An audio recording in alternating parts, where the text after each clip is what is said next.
जहां chief justice Umar Ata Bandial जिस वक्त इस प्रोग्राम में शिरकत कर रहे हैं, इनके पास अपने दौर में दिखाने को शर्मिंदगी के सिवा शायद ही कुछ हो। ढूंढने से भी इनके दौर में दिखाने को कुछ नहीं मिलता। ताहम अपने आखिरी हफ्तों में वो कुछ लिख सकते हैं, क्योंकि अब तक तो तकरीबन हर बड़ा सियासी मामला जो इनकी अदालत में लाया गया, इस पर तहरीरी फैसला आना बाकी है। जब साकिब निसार ने इस किस्म की कॉन्फ्रेंस की मेजबानी की थी तो इनके पास इतनी ताकत थी कि मुबस्सिरीन में से किसी ने भी इस पर तनकीद की भी तो कहीं शाया नहीं हुई। चीफ जस्टिस बंदयाल के मामले में अगर वकला और तज्जियाकार तबसरा करने से गुरेज कर रहे हैं तो महज तरस खाकर। अपने अच्छे दिनों में जस्टिस बंदयाल की अदालत इंतखाबात के रस्ते में आने वाले हर शख्स पर तौहीन अदालत लगाने की धमकियां दिया करती थी, जबकि तौहीन अदालत करने वाले बाज लोगों को यह फर्ज करते हुए मुआफ कर दिया करती थी कि मुमकिन है इन्हें अदालती अहकामात मौसूल ही न हुए हों। ये छूट इमरान खान के इस्लामाबाद में जलसे की इजाजत देने के बाद दिखाई गई, जिसमें अपने वकीलों की जानिब से अदालत को एक रोज कबल कराई गई यकीन दहानी की खिलाफ वर्जी करते हुए वो रेड जोन में दाखिल हो गए थे। जब अदालत को जिना एवेन्यू पर दरख्तों को लगाई गई आग के मनाजिर दिखाए गए तो इसने राय दी कि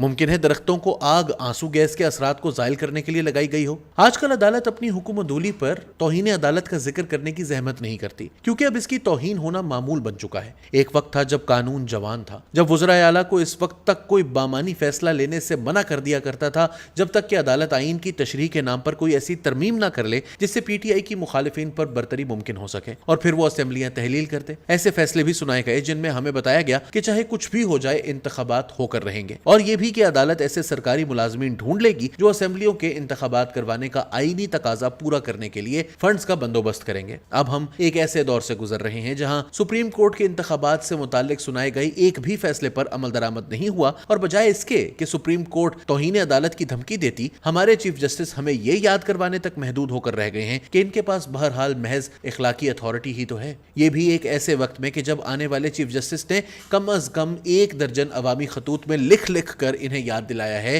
कि चीफ जस्टिस साहब बेंचेस की तश्कील में इखलाकी तकाजे पूरे करने में नाकाम साबित हुए हैं, और इन्होंने भी ऐसा अपनी सियासत का खुलेआम इजहार करके ही किया है। हमारी अदालतें बनाई ही इस तर्ज पर गई हैं कि अदालतें अपनी अजमत और बरतरी की बुनियाद पर फैसले करती हैं, और ये बरतरी जज की जानिब से किए गए इंसाफ की साख से फूटती है। वो अरफा है, वो अलग थलग है, इसकी इताअत ज़रूरी है।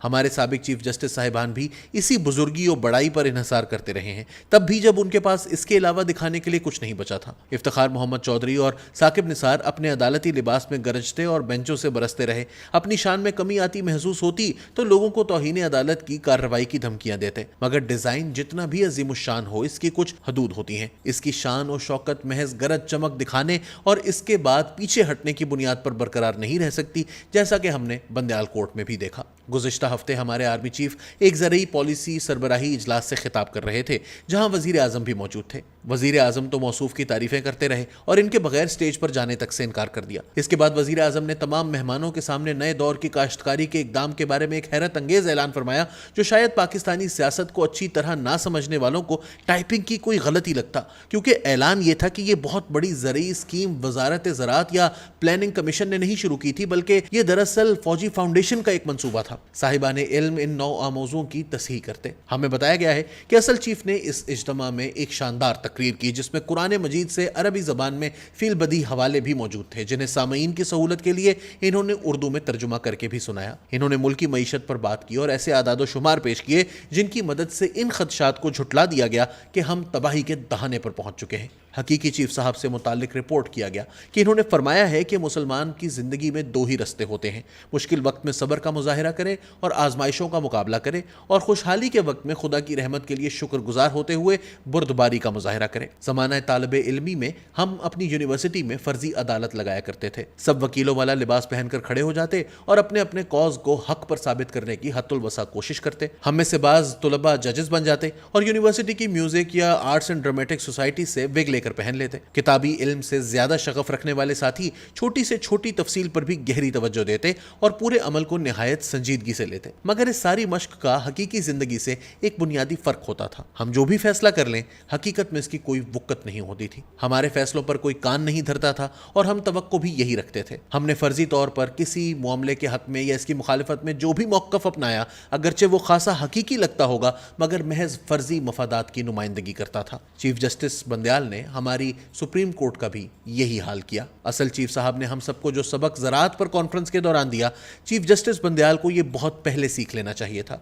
इसके बरक्स चीफ जस्टिस बंदयाल ने अच्छे दिनों में सब्र का मुजाहिरा किया और अब वो शुक्र करना सीख रहे हैं जब इनके पास कुछ नहीं बचा और हमारे पास एक ऐसी सुप्रीम कोर्ट बची है जिसकी बात पर हुकूमत कान धरने को तैयार नहीं। इससे भी बुरी बात इस एहसास का मुसलसल बढ़ते चले जाना है कि अदालत भी हुकूमत से अपनी बात पर कान धरने की तवक्को नहीं रखती। इससे जो सबक मिलता है वो निहायत सादा है और मुस्तकबिल के तमाम चीफ जस्टिस पर लागू होता है। इंसाफ को कमजोर के लिए ढाल के तौर पर इस्तेमाल करें और इसे बेधड़क होकर और किसी भी मफाद से बालातर होकर इस्तेमाल करें, जितना चाहे इस्तेमाल करें, ना जरूरत से ज्यादा और ना इससे कम। लेकिन अगर आप ताकतवरों में से बाज किरदारों को तरजीही बुनियादों पर तहफ़्फ़ुज़ देने के लिए इंसाफ की ढाल को इस्तेमाल करेंगे तो फिर आपको सब्र और शुक्र के असबाक याद करवाए जाएंगे।